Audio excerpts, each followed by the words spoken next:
하나님이 주신 말씀은 예레미야 19장 10절에서 11절 말씀입니다. 너는 함께 가는 자의 목전에서 그 온기를 깨뜨리고 그들에게 이르기를 만군의 여호와께서 이와 같이 말씀하시되 사람이 토기장이의 그릇을 한번 깨뜨리면 다시 완전하게 할 수 없나니 이와 같이 내가 내 이 백성과 이 성읍을 무너뜨리리니 도배돼 매장할 자리가 없을 만큼 매장하리라. 아멘. 아멘. 한 주간도 열심히 수고하셨고 승리하신 여러분들을 축복합니다. 추석 명절을 보내고 있는데요. 알차고 즐거운 시간을 보내고 계십니까? 저는 이렇게 바쁜 일상을 보내다가 긴 휴식이 주어졌는데 시간이 생기면 해봐야지 했던 것들이 참 많이 있어요. 그런데 오히려 이렇게 시간이 있으니까 더 무력해지고 아무것도 하지 못한 채 그냥 뒹굴뒹굴 하면서 시간을 많이 흘려보내는 것 같습니다. 열심히 일을 하는 거는 늘 그렇게 살아왔기 때문에 습관이 돼 있어가지고 열심히 일하는 거는 잘해요. 근데 이렇게 누리는 것은 잘 하지 못하는 것 같습니다. 그래서 한번 생각해 보았어요. 시간을 어떻게 쓰는 것이 가장 유익한 것일까? 시간을 어떻게 쓰는 것이. 하나님은 모든 사람들에게 공평하게 하루 24시간 1440분 초로 따지면 86,400초라는 시간을 공평하게 다 주셨어요.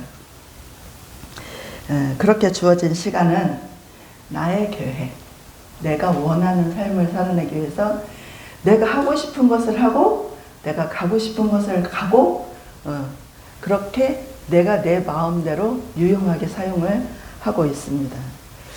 일을 할 수도 있고 잠을 잘 수도 있고 사람들을 만나서 대화를 하거나 또는 공부를 하거나 인터넷을 하거나 다양하게 여행을 하거나 할 수가 있죠. 그렇게 사람들은 원하고 바라는 것에 내 시간을 사용하고 있습니다. 여러분들은 어디에 가장 많은 시간을 사용하고 계시나요?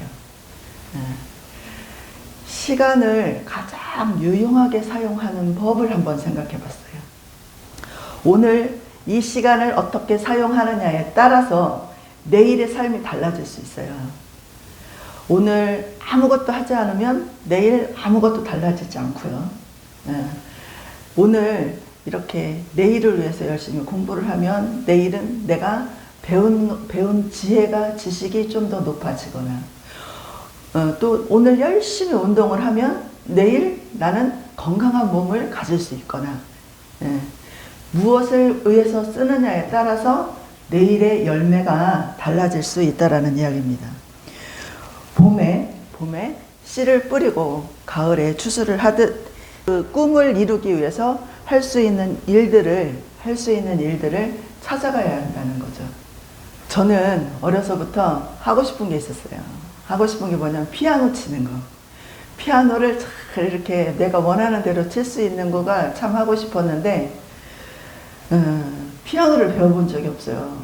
어려서는 돈이 없어서 가난해서 피아노를 배울 수 있는 여력이 없었고 또 성인이 되어서는 먹고 살기 바쁘다 보니까 그것을 배울 수 있는 여유가 시간적인 여유가 없었어요. 이렇게 하고 싶다라는 생각에만 머물러 있으면요 아무것도 할 수가 없어요. 내가 뭔가를 하고 싶다 생각을 했을 때 그것을 잘 할 수 있도록 노력이라는 것을 해야 된다는 얘기죠. 그저 생각에만 머물러 있어서는 아무 변화도 일어나지 않아요. 그것을 이루기 위해서 내가 뭔가를 해야 되고 노력을 해야 되고 찾아가야 되고 연습해야 되고 수고를 해야 된다는 이야기입니다. 두 번째로 저는 여러분한테 이야기하고 싶은 것이 자신을 사랑해라. 하나님은 나를 사랑하셨고 내가 너희를 사랑한 것 같이 너희도 서로 사랑하라 하셨죠. 근데 하나님이 나를 사랑하셨으니까 나도 하나님을 사랑하고 이웃을 사랑해야지 하는 거는 있는데, 우리가 정작 중요한 건 빼먹었어요. 나를 사랑하는 법을 몰라요. 바쁘게 일하는 거는 알지만 시간이 났을 때 잘 누리는 삶을 잘 하지 못해요. 누리는 삶을 잘 하지 못해요. 그렇듯이 다른 사람을 사랑해야지 하면서 굉장히 많이 노력은 하지만 정작 내 자신을 사랑하는 법을 우리는 잘 알지 못한다는 이야기입니다. 나를 사랑하는 거는 나의 유익을 위해서 사는 것, 이기적인 것, 이거하고는 차원이 다르다라는 이야기죠. 다른 사람에게 상처를 받지 않도록 나를 방어하고요. 또 손해보지를 않기 위해서 자기 자신만의 계산법을 다 누구든지 가지고 있어요. 지금은 뭐 젊은 세대는 그러더라고요. 밥 한 끼를 먹더라도 내가 먹은 거는 내가 내겠어 하는 더치페이를 하고 있는데, 내가 먹은 것은 내가 계산하기 때문에 누가 손해도 아니고 피해도 아닌 아주 깔끔한 계산 방식이에요. 계산 방식이라 뭐 거기에 대해서 뭐 좋다 나쁘다 이렇게 이야기할 거는 아니에요. 그러나 이런 세대적인 흐름 가운데 스스로 만든 틀에 나를 가두어 놓고요. 나는 이런 사람이야. 나는 이렇게 살 거야. 또 나는 이렇게 살아야 돼. 이렇게 이름과 무너짐 가운데에서 수없이 방황을 하면서 스스로한테 상처를 주고 경쟁에서 밀려나지 않게 몸부림치면서 우리는 살아가고 있다라는 것입니다. 그 속에서 나는 할 수 없어. 나는 연약해. 나는 안 돼. 나는 못해. 이렇게 강박에 사로잡혀서 스스로를 학대하고 살아가는 사람들이 많이 있다라는 거예요. 그와 반대로 또 너무 높여서 자기를 과대평가하는 거예요. 남 앞에서 자존심을 내세우고, 그러다 보니까 속과 겉이 다른 거짓의 위선을 쓰게 되고 내 진실한 면들을 드러내지 못하는 그러한 다른 인격으로 표현이 되기도 합니다. 이것은 스스로를 사랑하는 법을 잘 모르기 때문에 연약하고 무능하게 되는 거예요. 말 한마디에도 쉽게 상처를 받고, 상처를 받으면 치유가 되어야 되는데 치유가 쉽게 이루어지지 않는다라는 거죠. 고스란히 내 생각과 내 마음에 차곡차곡 쌓여져요. 그런 것들이 쌓이게 되면 어떻게 돼요? 자존감이 무너지고, 또 그것이 심하면 우울증이 오고 깊은 상처 속에서 헤어나지 못하고 스스로를 괴롭히고, 거기서 끝나면 좋은데 그 흐름이 가족이나 내 주변에 있는 사람들에게까지 영향을 미치는 안 좋은 상황으로 끌고 갈 수 있다는 이야기입니다. 누구나 다 아픈 일들을 겪어낼 수 있고요. 상처를 받을 수 있어요. 왜? 그것이 인생이니까. 살아내는 것이 쉽지 않잖아요. 사람들과도 부딪히고 나 스스로와도 부딪히고 여러 가지 어려운 일들을 당하고 있으니까. 그러나 마음이 건강한 사람은 그 상처를 내 안에 오래 간직하지 않아요. 괜찮아. 이런 것도 있을 수 있어. 이것도 있을 수 있어. 지나갈 거야. 지나갈 거야. 이것을 내가 잘못했구나. 다시는 이렇게 안 하면 되지. 나를 사랑하는 사람은 그 상처에 매이지 않고 마음을 건강하게 해서 빨리 상처에서 회복이 된다는 것입니다. 나를 좋은 곳으로, 안전한 곳으로 옮겨 놓으려는 생각을 계속 하게 되고 노력을 하는 것이죠. 하나님은 요한복음 15장 9절에 아버지께서 나를 사랑하신 것 같이 너희를 사랑하라 하셨으니 나의 사랑 안에 거하라. 또 요한 3서 1장 2절에 사랑하는 자여 내 영혼이 잘된 같이 내가 범사가 잘되고 강건하기를 간구하노라. 하나님은 책망하시고 벌을 주시고 질책하고 너 왜 이렇게 했어? 이렇게 하면 안 돼. 이렇게 하는 하나님이 아니라 내가 너를 사랑해. 내가 너를 사랑해. 힘들지. 내가 너와 함께 하기를 원해. 이렇게 위로하시는 하나님이고요. 긍휼의 하나님이고요.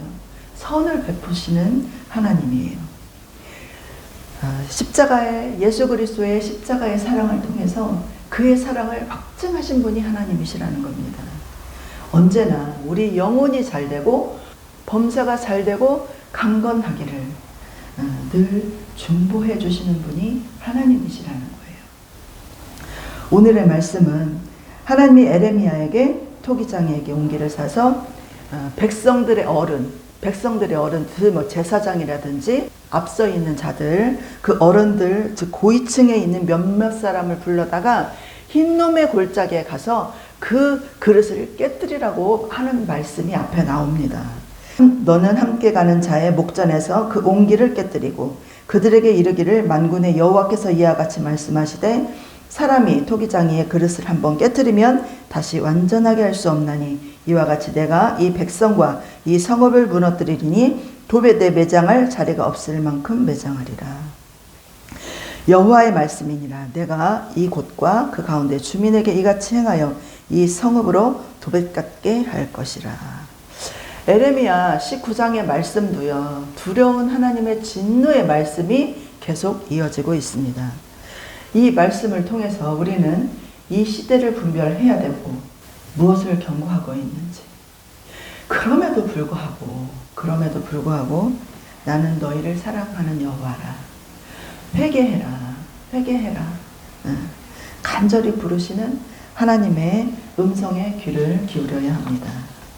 4절 말씀에, 오늘 읽지는 않았지만 앞에 4절 말씀에 그들이 나를 버리고 이것을 불결하게 하였다. 자기와 자기 조상들과 유다 왕들이 알지 못하던 다른 신들을 분향하였고 무지한 자의 피로 이것을 채웠다. 이것은 나의 뜻이 아니다라는 거예요. 이것은 나의 뜻이 아니다. 이것은 나를 위함도 아니고 나를 배반한 것이다. 나에게 너희들은 등을 돌렸다. 그래서 나는 나에게 등 돌린 너희들에게 귀가 떨릴 만큼 두려운 재앙을 내릴 것이다. 이 말씀을 하시는 거예요. 토기장이의 그릇을 한번 깨뜨리면 다시 완전하게 할 수 없나니 우리가 시간을 들여서 정성을 들여서 또 지금까지 수많은 것들을 수많은 노력으로 인해서 여러분들이 읽어놓은 많은 유산들이 있어요. 내 것이라고 여기는 것들, 소중하게 여기는 것들, 지키고 싶은 것들이 많이 있을 거예요. 그런데 그 그릇이 깨트려져 버리면 어떠냐 이거예요. 그 그릇이 깨트려져 버려요. 저는 두렵더라고요. 어디로 가야 할지, 무엇을 해야 할지, 나이는 먹고 지금까지 이루어놓은 것들이 다 물거품이 되어버린다면, 다 망가져 버린다면 두렵지 않을 수가 없어요. 우리나라의 역사를 보면 일제강점기가 1910년부터 1945년까지 35년의 일제강점기가 있었어요. 그리고 5년 후에 1950년 6월 25일부터 1953년 7월 27일까지 전쟁을 했습니다. 무려 3년 1개월 2일 동안. 반쪽이 되어버린 이 나라가 전쟁으로 인해 폐허가 되었고요. 피난살이 하면서 배고픔과 추위를 견뎌야 되는 정말 극한 상황에 내몰리게 되었다는 거죠. 온갖 어려움을 건너며 살았던 그 시대, 우리 안수 집사님 몇 년생이에요? 62년이면요. 1953년에 전쟁이 끝났어요. 그러면은 불과 몇 년? 9년 후에 우리 안수 집사님 태어났다는 거예요.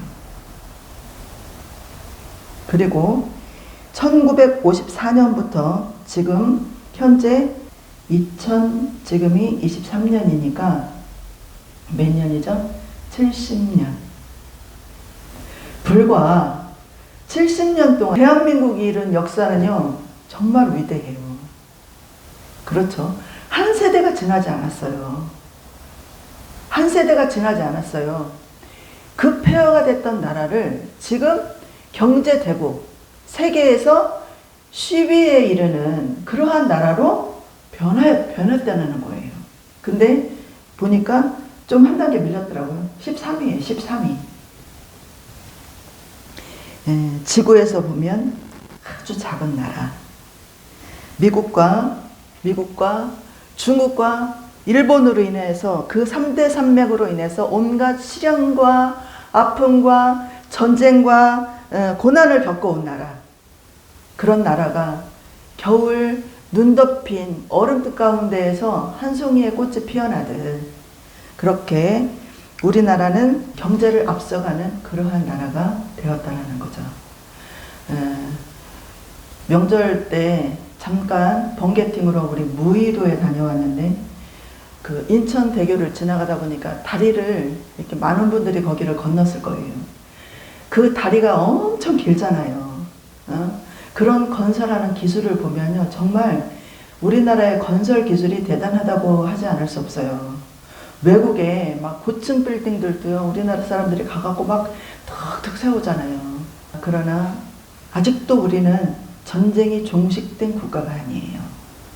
그리고 아무리 튼튼하고 견고하게 지었다 할지라도, 견고하고 튼튼하게 지었다 할지라도 태풍이나 지진이나 홍수나 이런 자연재해 앞에서는요, 아무것도 견뎌낼 수 있는 것이 없어요. 보세요. 이렇게 홍수가 밀려와가지고 한 마을을 집어삼키잖아요. 완전히 몇만 명을 죽이고 폐허를 만들어 버리잖아요. 아무리 내가 견고하게 지었다 할지라도, 내가 아무리 노력을 하였다 할지라도 그것이 무너지는 거는요, 순간이라는 거죠. 하나님의 진노로 깨뜨리는 그릇이 되지 않기 위해서는요, 우리는 4절 말씀처럼 이곳을 불결하게 해서는 안 돼요.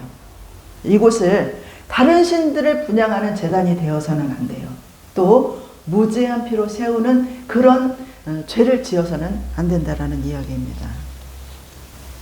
이스라엘의 역사도 마찬가지. 광야를 지나고, 출애굽을 해서 광야를 지나고 여리고를 지나고 가나안 땅을 밟은 이후에 하나님의 인도하심으로 모든 지파들이 땅을 얻었어요. 땅을 얻었어요.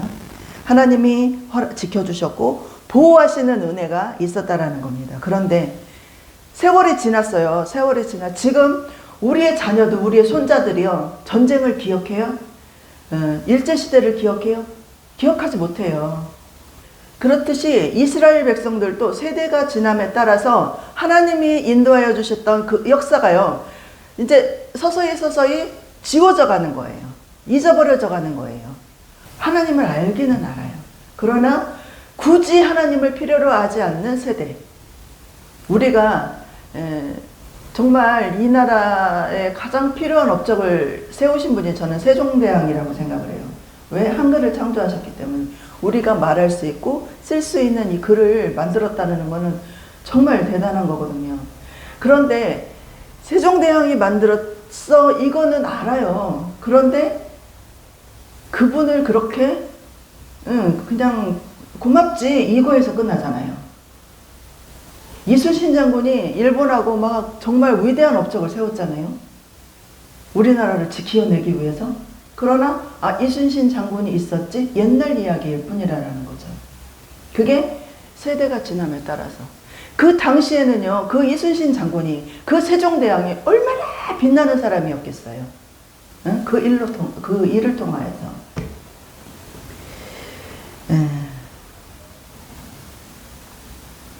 이스라엘 후손들도 또한 하나님의 인도하심과 은혜가 있었지만 그 은혜가 역사의 한 자락이라고 기억될 만큼 세대가 흘렀기 때문에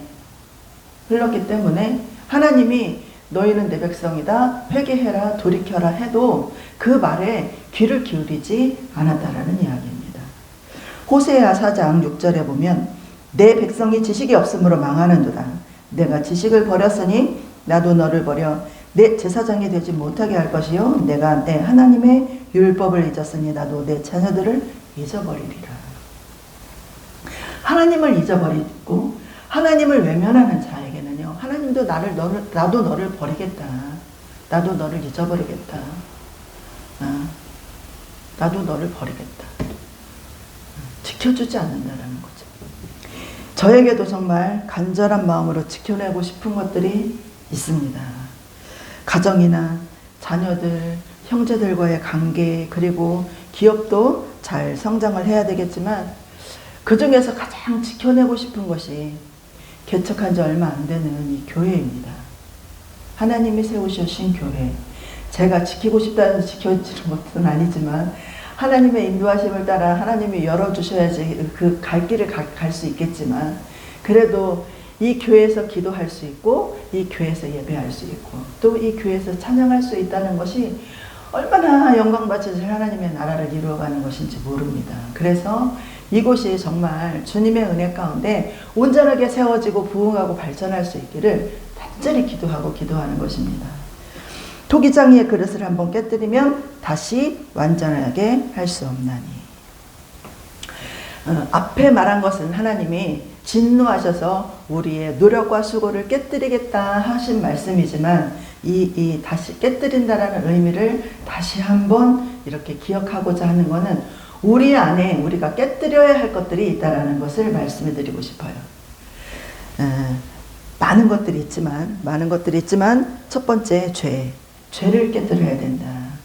죄 앞에서는 우리가 거룩하다고 이야기할 수 없고요. 우리가 정결하다고 할 수가 없습니다. 죄짐을 지고서 우리가 평안하다 할 수가 없어요. 손톱 밑에 박힌 가시처럼 늘 이것이 찜찜하고 고통스럽고 아프고 그래서 빨리 빼내버리고 싶지만 우리가 현실 가운데 살아가면서 과감하게 내던지지 못하는 죄의 덩어리들이 있다는 이야기입니다. 죄는 십자가에 못 박아야 하고 오직 예수 그리스도의 보혈만으로 그 죄를 정결하게 씻어낼 수가 있습니다. 그렇게 죄사함을 받았으면 그 죄가 내 영으로 자리 잡지 못하도록 깨뜨려야 된다는 거예요. 깨뜨려야 된다는 거예요. 깨뜨리면 다시 완전할 수 없다라고 오늘 말씀했잖아요. 거짓말하는 죄를 깨뜨렸다면요 다시 거짓말 해서는 안 되잖아요. 그죠? 또 남의 거를 도적질하는 죄를 회개했다면 그거에 대한 죄사함을 받았다면 남의 것을 도적질하는 죄를 깨뜨려야 된다는 거예요. 다시 회개한 죄를 범한다는 것은 뭐냐면요 그 죄를 깨뜨리지 않았다는 거예요. 그냥 온전히 간직하고 있는 거예요. 그렇기 때문에 다시 죄를 범할 수 있고 다시 그 그릇된 행위를 할 수 있다는 거죠. 깨뜨려 버리면 다시 그것을 그릇에 담지 않을 수 있습니다. 두 번째로 자아를 깨뜨려야 된다. 자아를. 내 생각, 내 지식, 내 고정관념. 사람의 인격에 포함된 요소가 뭐냐면요. 의지와 생각과 감정이에요. 의지와 생각과 감정. 그동안 시간을 견뎌내면서 많은 것들을 보고 배웠어요. 많은 것들을. 그 가운데 지금 내가 만들어진 거예요. 보고 듣고 살아내오면서 몸소 겪어내면서 많은 것들을 내 몸으로 받아들이면서 내가 배웠단 말이에요. 그게 나예요. 그것을 가지고 나는 생각하고 감정을 가지고 의지를 찾아냅니다.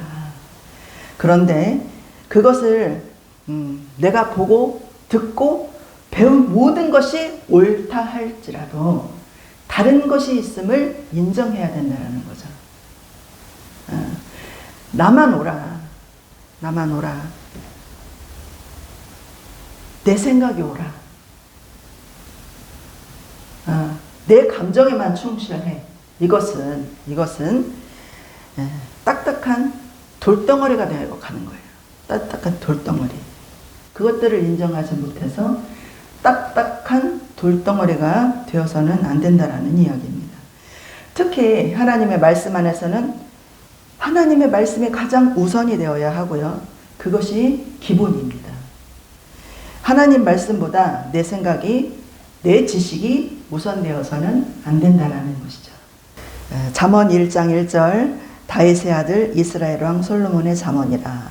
이는 지혜와 훈계를 알게 하며 명철의 말씀을 깨닫게 하며 지혜롭게 공의롭게 정의롭게 정직하게 행할 일에 대하여 훈계를 받게 하며 어리석은 자를 슬기롭게 하며 젊은 자에게 지식과 근신함을 주기 위한 것이니 지혜 있는 자는 듣고 학식이 더할 것이요 명철한 자는 지략을 얻을 것이라. 정말 명쾌한 말씀입니다. 세 번째 깨뜨려야 될 것이 있어요. 뭐예요? 옥합. 옥합을 깨뜨려야 됩니다. 옥합은요, 나에게 가장 소중하고 지키고 싶은 것 중에 하나예요.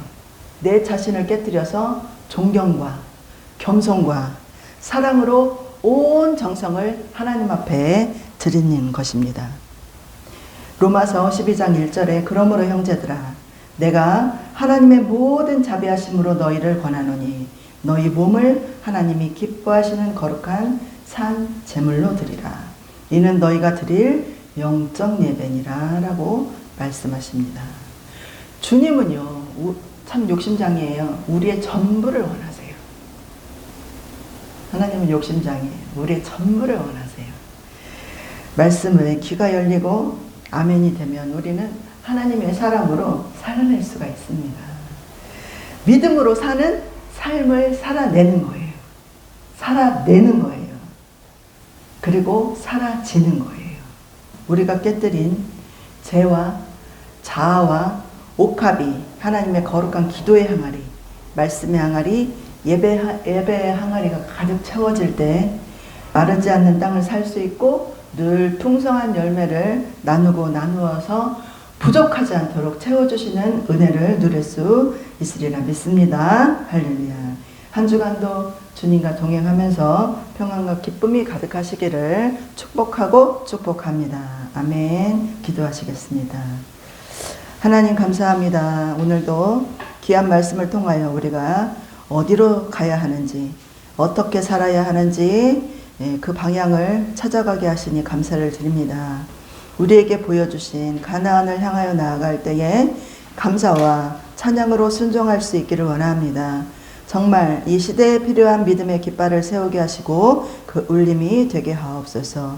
먼저는 예수 그리스도 안에서 죄를 깨뜨리고 자아를 깨뜨리고 옥합을 깨뜨려 과거로 돌아가지 않고 이제는 하나님이 허락하신 곳을 향하여 나아가게 하시고 믿음의 군병이 되어 승전가를 부를 수 있는 영광을 허락하여 주옵소서. 예수님의 이름으로 기도합니다. 아멘. 아멘.